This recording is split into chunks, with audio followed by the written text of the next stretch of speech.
কত সুন্দর হয়েছে।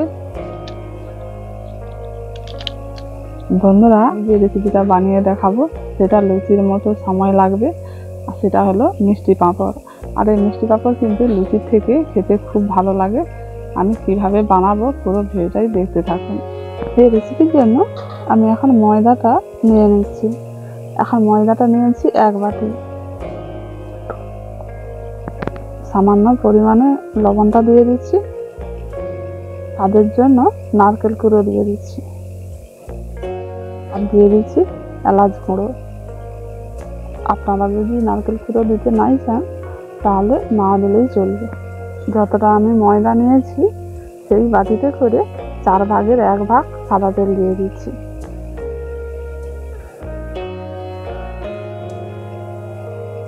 এই উপকরণগুলো দিয়ে এখন ময়দাটাকে খুব ভালো করে মাখিয়ে নেব।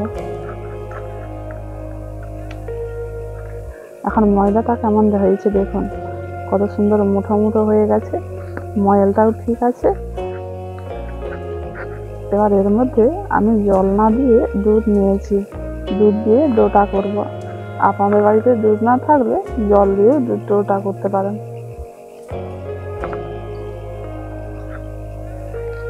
দুধ দিয়ে ডোটা করলে এই পাঁপড়টা খেতে খুব ভালো লাগে। লুচি করলে যেমন ডোটা করতে হয় সেরকম ভাবে ডোটা করে নিয়েছি। এই দেখুন, খুব নরম নেই আর খুব কিন্তু শক্ত নেই। এবার এটাকে একটু ঢাকা দিয়ে রেখে দিচ্ছি। বেশিক্ষণ রাখার দরকার নেই, 10 থেকে 15 মিনিটের মতো রাখলেই হবে। এখন 10 মিনিট হয়ে গেছে। এবার আমি লুচিগুলো কেটে নেব।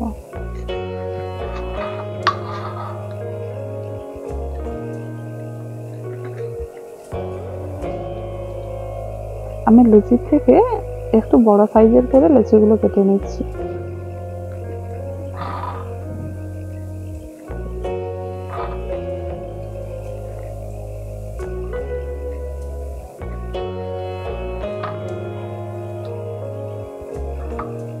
এখন সব লুচিগুলো কেটে গোল করে নিয়েছি। এবারে লুচিগুলোকে একটু একটু করে বেলে নেব। অল্প সাদা তেল দিয়ে আমি বেলে নেব।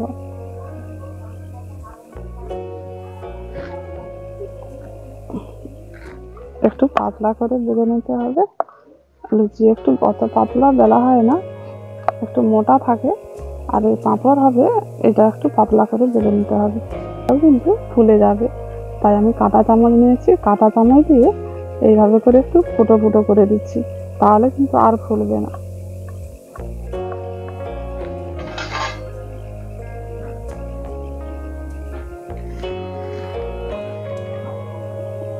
লুচির মধ্যে হালকা একটু তেল লাগিয়ে একটু পাতলা করে বেলে নেব।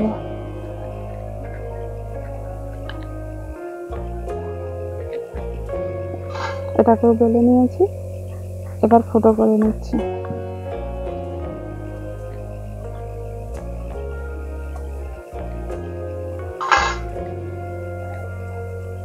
এই দেখুন, ফুটোটা খুব সুন্দর কিন্তু দেখা যাচ্ছে।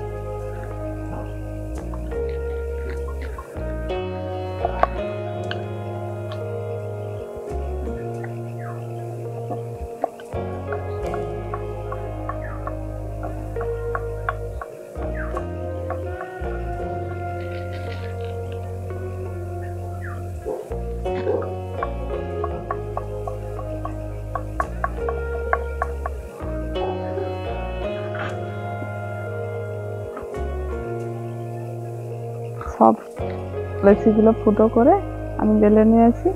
এখন আমি এগুলোকে ভেজে নেব। তেলটা এখন হালকা গরম হয়ে গেছে, এবার পাঁপড়গুলো দিয়ে দিচ্ছি। হালকা গরম তেলে পাঁপড়গুলো ভাজলে পাঁপড়গুলো কিন্তু ভালো ভাজা হয়, আর কড়কড়া কিন্তু অনেকক্ষণ ধরে থাকে। উলট পালট করে ভালো করেই ভেজে নেব। এখন নাড়াতে নাড়াতে এখন দেখুন পাঁপড়টা কিন্তু বাদামি কালারের হয়ে গেছে, এখন পুরোপুরি ভাজা হয়ে গেছে। তুলে নিচ্ছি।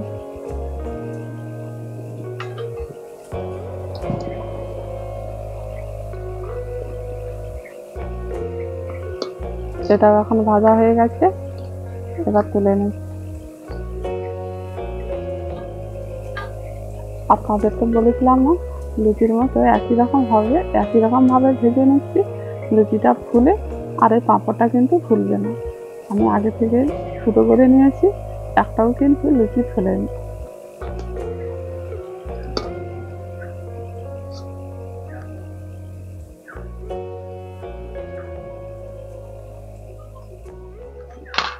একটা একটা পাঁপড় ভাজতে সময় লাগবে বলে আমি 3টে করে দিয়ে ভেজে নিয়েছি।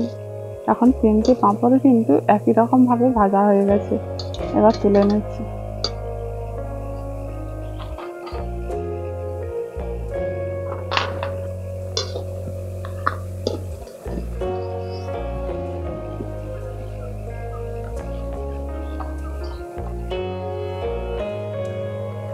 এখন সব পাঁপড়গুলো ভাজা হয়ে গেল। পাঁপড়গুলো কিন্তু মুচমুচে করে ভেজে নিয়েছি, এই দেখুন একটুতেই কিন্তু ভেঙে যাচ্ছে, খুব মুচমুচে হয়েছে। এবার আমি চিনি শিরাটা বানিয়ে নেব। চিনি শিরার জন্য হাফ বাটি চিনি দিয়ে দিচ্ছি, ওই বাটিতে করে হাফ বাটি জল দিয়ে দিচ্ছি। চিনিটাকে ভালো করে গলিয়ে নেব। এই শিরাটা একটু মোটা করতে হবে, যেমন জিলিপি করলে একটু চিনি শিরাটা একটু মোটা মোটা হয়, সেইভাবে করতে হবে।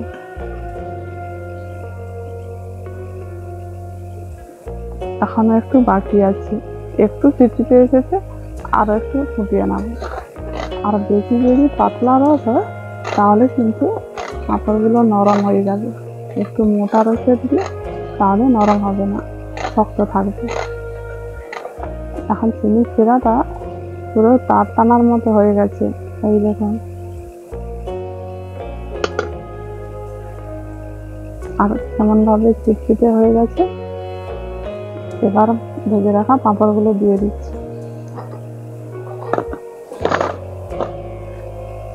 পাঁপড়গুলো দিয়ে ভালো করে চিনি শিরার মধ্যে মিশিয়ে নিচ্ছি।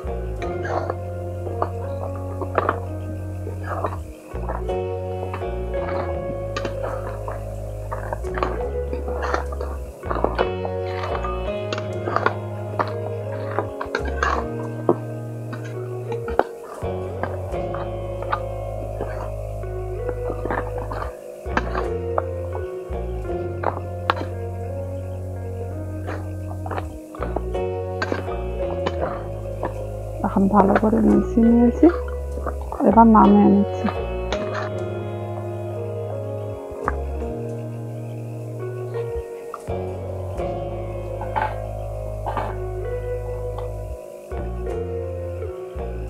এর উপরে চিনির শিরাটাও দিয়ে দিচ্ছি।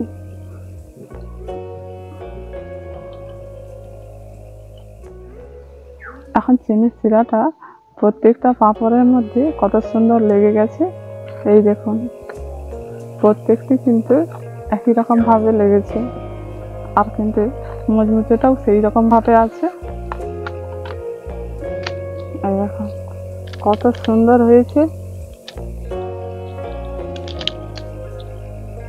পাঁপড়গুলো কিন্তু একটাও নরম হয়নি, একই রকম ভাবে সব মুচমুচে আছে। আর মিষ্টি রসটা যেইভাবে আছে, এর নাম কিন্তু মিষ্টি পাঁপড়। এইভাবে করে আপনারা বাড়িতে বসে বানাবেন আর বানিয়ে খাবেন। যদি ভালো লেগে থাকে একটি কমেন্ট করে জানাবেন।